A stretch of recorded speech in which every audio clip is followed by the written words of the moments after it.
It might be better to say if they don't break the law. No. Oh, okay. Come on. I don't know what you're saying. Are you being facetious? No. Okay.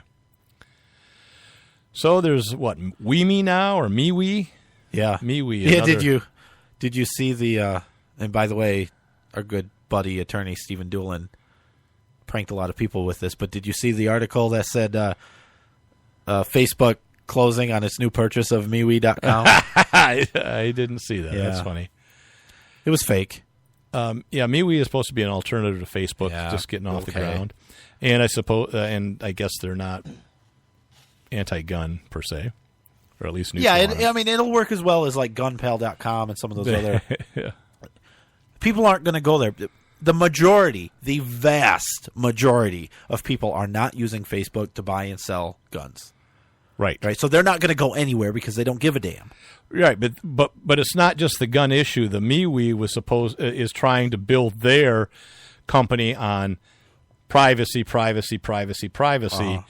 Nobody gets your information. We don't sell it. We don't pop up ads. We don't spy on you. So what you post is your property. We don't make any claims to using your photography and all that kind of stuff. So that's what they claim. Let me start over. The majority of people on Facebook don't give a damn about any of that either. I agree with that. Over 50%. So yes. It's not. And the other side that does care, they're not all going to leave. It's 1.6 billion users on Facebook. Yeah. Just imagine 1% of that. Yeah.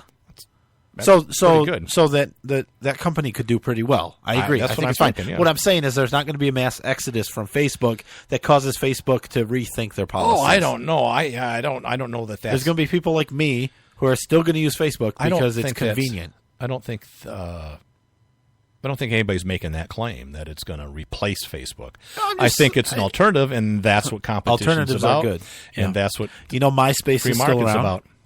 Yeah. I have an account. I haven't touched it in 6 years or 7 years. I got an email from MySpace today. Did you? Yeah. From 1976 or what? Do they allow guns sales? I don't know. I've never used. I don't even Facebook. know how MySpace works anymore. I opened it up so I could look at somebody and stalk them. Yeah. And that's actually true. It was a county prosecutor during a gun trial. I wanted to find out who she was. And she had a MySpace page? She had my face. What? That was the only time I ever... My what? MySpace or whatever it's called. My face. Yeah. Okay. What? Okay, what? We got nothing else. I'm thinking, we have a lot. We skipped some, but what I'm saying is I don't think it's a big deal that Facebook's banning things. All right, real quick, because I don't have a lot to say about it, but good news from the Federal Fourth Circuit Court of Appeals. It strikes down the ban on high-capacity sales and transfers and a ban on assault weapons in Maryland. District Court said it was perfectly legal. Federal Court said, nope, it's not. It doesn't meet strict scrutiny. They didn't rule it unconstitutional, but they bounced it back to the District Court and said, rehear it, re-listen to it, and apply these standards to your decision. So we'll see what happens. Hopefully it'll be good, but maybe not. Problem is the Seventh Circuit Court in California, it was in the Midwest, upheld the Highland Park, Illinois gun ban. So there's two federal circuit courts with opposing views. Kind of competing in a way. I mean, the one was a magazine ban, right? Well, they're both onerous. See, I used the R in there that time. Onerous. It's good when you learn English. I know it. I'm glad I could help you with that. Thank you. And no, it's more than just bans. I mean, it was assault rifles, scary bans. The Maryland was the worst. I mean, basically it was your typical semi-automatic deer rifle was illegal. 10-round magazine, all kinds of stuff. And one of their arguments was, listen, people have a right to a handgun in their home, and by limiting how many rounds they can have in that handgun is going too far. That's what the opinion was. Right. And that, that's. Yeah, I think they were right. Yeah.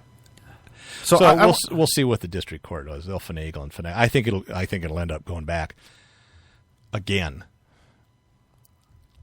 because I think the district court in Maryland will stick with their guns. Yeah. And it'll be appealed again, so we'll see. It may end up going to Maryland Supreme Court. Or maybe the U.S. Supreme Court. I don't know. Right. Anyways. So I want to move on a little bit because we've only got about 5 minutes left. And this is interesting to me. So, and I don't remember where this was. It was New Jersey, right? A couple of, Boundbrook. I think they were adults, 18 years old. Yeah, but they were still in high school. Whatever. They were still in high school. They were entrepreneurial, wanted to make a little extra money. Big snowstorm was coming. So their neighbors needed their sidewalks shoveled and stuff. So they made some flyers up and they went door to door, handing them out, advertising their services. We'll shovel your driveway and your sidewalks for whatever, however much money. Yeah. So what happened was that the police got a call of a suspicious person in a hoodie, walking around people's yards. So they investigated, which was great. Yeah, and they showed up, and it turns out they didn't have a permit to solicit door to door in this city. Right, and the cops said, "Listen, you can shovel driveways all you want, but you can't go door to door. They have to solicit you. You can't solicit them unless you have this $450 permit, which is good for 180 days, and it takes several weeks to get it." So, the opportunity is squandered. Right. Well, and the cops' version was, it was handled just great. Cops were cool, man. They didn't hassle them. They just said they can't do that anymore. This hits home to me because there are a bunch of really lovely people on the community pages around here on Facebook that are constantly complaining. Someone came to my door and they were selling something, so I called the city to make sure they had a permit. Yeah, isn't that nice? Come on. Like, give me a break. And they always post pictures of them. This guy came to my door, post a picture of the truck. He was selling vacuums. Okay. Yeah. I called. He didn't have a permit, so I called the police. Right. Leave people alone. Yeah, guy's just trying to make a buck. I mean, it's an honest job. It's honest working. Some of them might not be, but the damn permit isn't going to stop them, right? They're going to come knock on your door anyway. And if you don't answer to talk to them, they're going to assume you're not home and they're going to break in because that's how it works. Well, getting back to these boys, they wouldn't even have made $450. They might have made a couple $100 on a good week. And it's just ridiculous. The good news was that the guy who owned the home where the cops confronted these two kids in his yard hired him to give an FU to the police, I think. Well, that's good. Yeah. They didn't get as much snow as they thought, so there was less work. But sure. Still, not $450 worth of work. The point is, good Lord, what is this about? Money. Just about money. Well, it keeps the residents very happy because random people don't knock on their doors.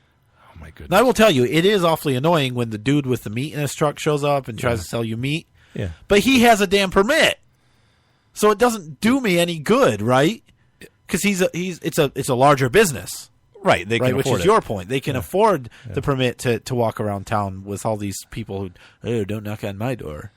So what is the residents' problem? Is it the fact that they're being disturbed or the fact that they don't have a permit? Because if they have a permit, they're still going to be disturbed. Right. And have somebody knock on their door. They don't understand that because it starts out, I'm disturbed. And if they don't have a permit and didn't bow down to the government, they must have some nefarious reasons. Things in mind, right? Yeah. Other than, trying to make some money. Costs money to get the permit. I need to make a couple sales so I can pay the government a tax so I can make some more sales. Right. Well, it's like Michigan where you got to pay, thousands of dollars a year to have a dance floor permit. So you can have people dance in your bar. Yep. Good Lord. What the hell's government's problem or issue with being... Yeah, like there's a difference if you have a dance floor or don't have a dance floor. Right. And if people want to dance without your dance floor, oh my goodness. I don't know. Are you supposed to not allow them? Like if you go to Bob Evans and start dancing? Hey, stop that. We don't have a permit. Jesus, you're going to have us closed down. The Jefferson Memorial. Yeah, dancing there. Those videos, right? I mean, that was Adam Caucus and whatever. Yeah. His friends, they got arrested. Oh, there'll be no dancing in front of the Lincoln Memorial. Really? Who made you God? Horrible. Oh, well, we're federal agents. Oh, okay. You're higher than God. That's right. Please take my land. Oh, boy. Yeah, no, it's bad. Are we there? I'm going to go get a solicitor's license and walk around and hand out ad show cards. I think so. What do you think? I think you should add out solicitations on how to solicit it and get a permit. That's a good idea. All right, we're out of time. See you next week. All right, bye-bye.